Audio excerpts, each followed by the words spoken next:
یکم محرم الحرام خلیفہ دوم سیدنا حضرت عمر فاروق رضی اللہ تعالیٰ عنہ کا یوم شہادت ہے۔ سیدنا عمر فاروق وہ عظیم المرتبت شخصیت کے جن کے لیے آقا علیہ الصلوۃ والسلام نے فرمایا کہ میرے بعد اگر کوئی نبی ہوتا تو وہ عمر ہوتے۔ قبول اسلام کے بعد عہد نبوت میں آپ رضی اللہ تعالیٰ عنہ کو سرکار دو عالم صلی اللہ علیہ وآلہ وسلم کا نہ صرف قرب حاصل ہوا بلکہ تمام معاملات میں آپ رضی اللہ تعالیٰ عنہ کی مشاورت کو بھی اہمیت حاصل تھی۔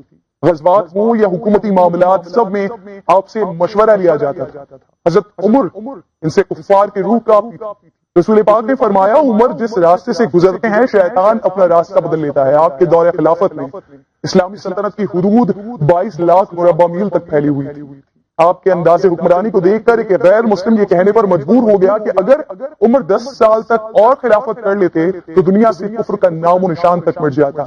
آپ نے بیت المال کا شعبہ فعال کیا، اسلامی مملکت کو صوبوں اور ضلعوں میں تقسیم کیا، مردم شماری کی بنیاد ڈالی، قاضیوں کے لیے خطیر تنخواہیں متعین کی، پولیس کا محکمہ قائم کیا، جیل کا نظام قائم کیا، جلاوطنی کی سزا متعارف کروائی، زراعت کے فروغ کے لیے نہریں کھدوائی۔ عدل و انصاف کا یہ عالم تھا کہ راتوں کو اٹھ کر روتے غمزدہ رہتے کہ ہے کوئی ضرورت مند، فرماتے اگر نہر فرات کے کنارے کوئی کتا بھی مر جائے تو عمر سے پوچھا جائے گا۔ ایک مرتبہ آپ کے 2 صاحبزادے جنگ سے واپس آ رہے تھے، راستے میں کوفے کے گورنر نے قومی خزانے میں جمع کروانے کے لیے کچھ رقم دی اور کہا اس سے آپ کاروبار کا سامان خریدتے ہوئے چلے جائیں، جو منافع ہو وہ آپ رکھیں اور اصل رقم قومی خزانے میں جمع کروا دیں۔ یہ خبر حضرت عمر رضی اللہ تعالیٰ عنہ کو ہو گئی۔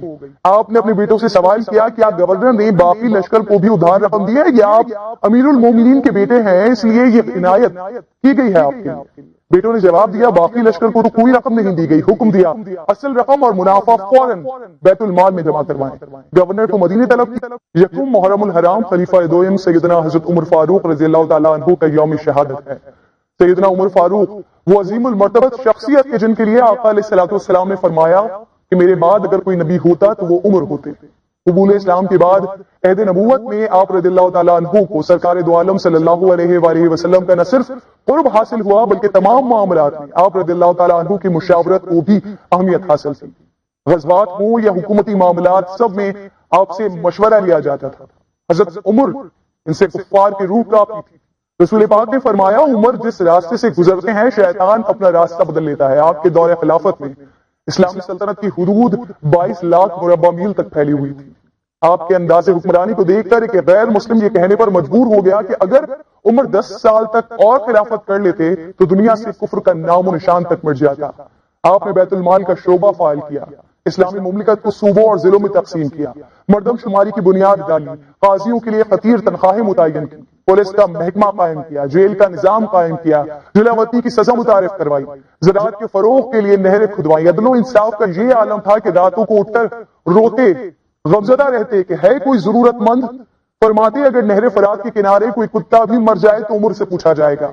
ایک مرتبہ آپ کے 2 صاحبزادے جنگ سے واپس آ رہے تھے، راستے میں کوفے کے گورنر نے قومی خزانے میں جمع کروانے کے لیے کچھ رقم دی اور کہا اس سے آپ کاروبار کا سامان خریدتے ہوئے چلے جائیں، جو منافع ہو وہ آپ رکھیں اور اصل رقم قومی خزانے میں جمع کروا دیں۔ یہ خبر حضرت عمر رضی اللہ تعالیٰ عنہ کو ہو گئی۔ آپ نے اپنے بیٹوں سے سوال کیا کیا گورنر نے باقی لشکر کو بھی ادھار رقم دی ہے یا آپ امیر المومنین کے بیٹے ہیں اس لیے یہ عنایت کی گئی ہے آپ کے لیے؟ بیٹوں نے جواب دیا باقی لشکر کو تو کوئی رقم نہیں دی گئی، حکم دیا اصل رقم اور منافع فوراً بیت المال میں جمع کروائیں۔ گورنر کو مدینے طلب۔ یکم محرم الحرام خلیفہ دوم سیدنا حضرت عمر فاروق رضی اللہ تعالیٰ عنہ کا یوم شہادت ہے۔ سیدنا عمر فاروق وہ عظیم المرتبت شخصیت کے جن کے لیے آقا علیہ الصلوۃ والسلام نے فرمایا کہ میرے بعد اگر کوئی نبی ہوتا تو وہ عمر ہوتے۔ قبول اسلام کے بعد عہد نبوت میں آپ رضی اللہ تعالیٰ عنہ کو سرکار دو عالم صلی اللہ علیہ وآلہ وسلم کا نہ صرف قرب حاصل ہوا بلکہ تمام معاملات میں آپ رضی اللہ تعالیٰ عنہ کی مشاورت کو بھی اہمیت حاصل تھی۔ غزوات ہوں یا حکومتی معاملات سب میں آپ سے مشورہ لیا جاتا تھا۔ حضرت عمر ان سے کفار کی روح کانپتی تھی۔ رسول پاک نے فرمایا عمر جس راستے سے گزرتے ہیں شیطان اپنا راستہ بدل لیتا ہے۔ آپ کے دور خلافت میں اسلامی سلطنت کی حدود 22 لاکھ مربع میل تک پھیلی ہوئی تھی۔ آپ کے انداز حکمرانی کو دیکھ کر ایک غیر مسلم یہ کہنے پر مجبور ہو گیا کہ اگر عمر 10 سال تک اور خلافت کر لیتے تو دنیا سے کفر کا نام و نشان تک مٹ جاتا۔ آپ نے بیت المال کا شعبہ فعال کیا، اسلامی مملکت کو صوبوں اور ضلعوں میں تقسیم کیا، مردم شماری کی بنیاد ڈالی، قاضیوں کے لیے خطیر تنخواہیں متعین کی، پولیس کا محکمہ قائم کیا، جیل کا نظام قائم کیا، جلاوطنی کی سزا متعارف کروائی، زراعت کے فروغ کے لیے نہریں کھدوائی۔ عدل و انصاف کا یہ عالم تھا کہ راتوں کو اٹھ کر روتے، غمزدہ رہتے کہ ہے کوئی ضرورت مند، فرماتے اگر نہر فرات کے کنارے کوئی کتا بھی مر جائے تو عمر سے پوچھا جائے گا۔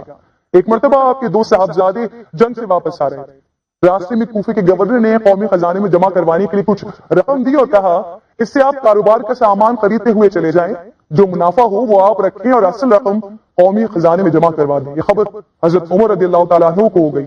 آپ نے اپنے بیٹوں سے سوال کیا کیا گورنر نے باقی لشکر کو بھی ادھار رقم دی ہے یا آپ امیر المومنین کے بیٹے ہیں اس لیے یہ عنایت کی گئی ہے آپ کے لیے؟ بیٹوں نے جواب دیا باقی لشکر کو تو کوئی رقم نہیں دی گئی، حکم دیا اصل رقم اور منافع فوراً بیت المال میں جمع کروائیں۔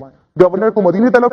یکم محرم الحرام خلیفہ دوئم سیدنا حضرت عمر فاروق رضی اللہ تعالیٰ عنہ کا یوم شہادت ہے۔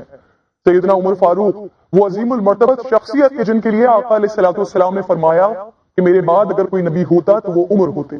قبول اسلام کے بعد عہد نبوت میں آپ رضی اللہ تعالیٰ عنہ کو سرکار دو عالم صلی اللہ علیہ وآلہ وسلم کا نہ صرف قرب حاصل ہوا بلکہ تمام معاملات میں آپ رضی اللہ تعالیٰ عنہ کی مشاورت کو بھی اہمیت حاصل تھی۔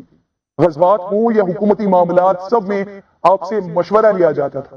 حضرت عمر ان سے کفار کی روح کانپتی تھی۔ رسول پاک نے فرمایا عمر جس راستے سے گزرتے ہیں شیطان اپنا راستہ بدل لیتا ہے۔ آپ کے دور خلافت میں اسلامی سلطنت کی حدود 22 لاکھ مربع میل تک پھیلی ہوئی تھی۔ آپ کے انداز حکمرانی کو دیکھ کر ایک غیر مسلم یہ کہنے پر مجبور ہو گیا کہ اگر عمر 10 سال تک اور خلافت کر لیتے تو دنیا سے کفر کا نام و نشان تک مٹ جاتا۔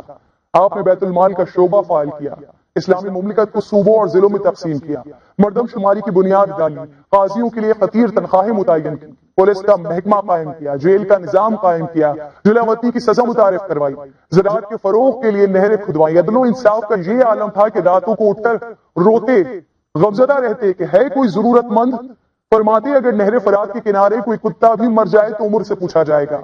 ایک مرتبہ آپ کے دو صاحبزادے جنگ سے واپس آ رہے تھے، راستے میں کوفے کے گورنر نے قومی خزانے میں جمع کروانے کے لیے کچھ رقم دی اور کہا اس سے آپ کاروبار کا سامان خریدتے ہوئے چلے جائیں، جو منافع ہو وہ آپ رکھیں اور اصل رقم قومی خزانے میں جمع کروا دیں۔ یہ خبر حضرت عمر رضی اللہ تعالیٰ عنہ کو ہو گئی۔